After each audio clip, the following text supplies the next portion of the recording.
Assalamualaikum warahmatullahi wabarakatuh. Bismillahirrohmanirrohim. Kepada yang terhormat sejawat-sejawat dan sahabat-sahabat sekalian pencinta tafsir kolbu Al-Quran dimanapun berada. Mohon doa restunya dalam penyampaian tafsir kolbu Al-Quran ini, agar tersampaikan dengan indah ke semua kalangan khususnya di negeri tercinta ini.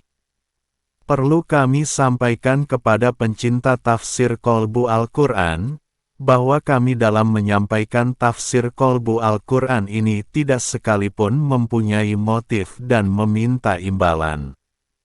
Kami hanya menyampaikan apa yang kami pahami tentang Al-Quran ini melalui kolbu kami. Dan kami tidak berafiliasi dengan partai, kelompok ataupun golongan tertentu. Kami sama seperti sahabat-sahabat pencinta tafsir kolbu Al-Quran ini.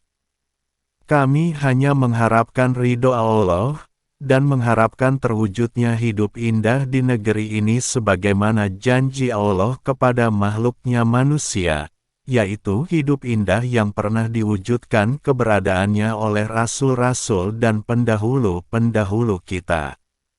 Selain itu pada kesempatan kali ini, kami mencoba menjelaskan kembali perihal Al-Quran sebagai firman Allah, yang sekaligus sebagai petunjuk bagi kita manusia, hudan lil nas di muka bumi ini.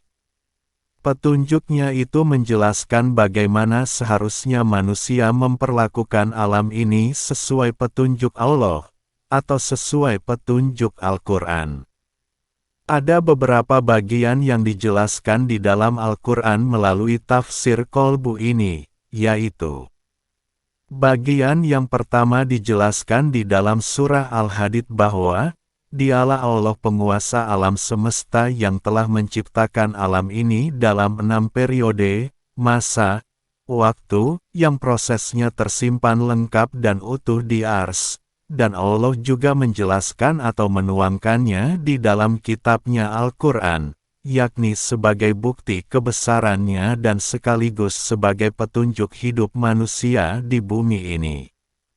Bagian yang kedua, Al-Quran menjelaskan tentang rasul-rasul pembawa risalah, yakni Allah mengutus malaikatnya dan mengajarkannya kepada rasul-rasulnya hingga sampai kepada kita hari ini. Rasul-rasul itulah adalah sebagai contoh hidup yang benar di muka bumi ini.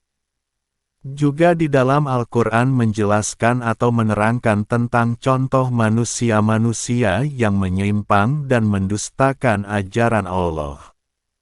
Bagian yang ketiga di dalam Al-Quran itu adalah harapan, yaitu harapan manusia.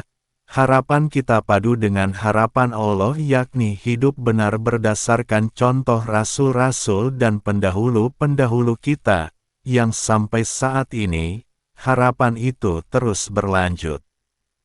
Harapan kita sebagai makhluk yang hidup saat ini adalah harapan bagaimana kita mampu membentuk dan mewujudkan kembali satu kehidupan seperti rasul-rasul dan pendahulu-pendahulu kita, yaitu hidup benar berdasarkan Al-Quran, hidup indah berdasarkan Al-Quran, hidup hasanah baldatun toyibatun warobun gofur yaitu hidup indah dunia akhirat, hidup bagai di surga. Itu saja penjelasan singkat dari kami sebagai masukan gambaran Al-Quran melalui tafsir kolbu ini. Sekian dari kami. Sebelumnya mohon maaf jika ada kekurangan dari kata-kata kami. Waalaikumsalam warahmatullahi wabarakatuh.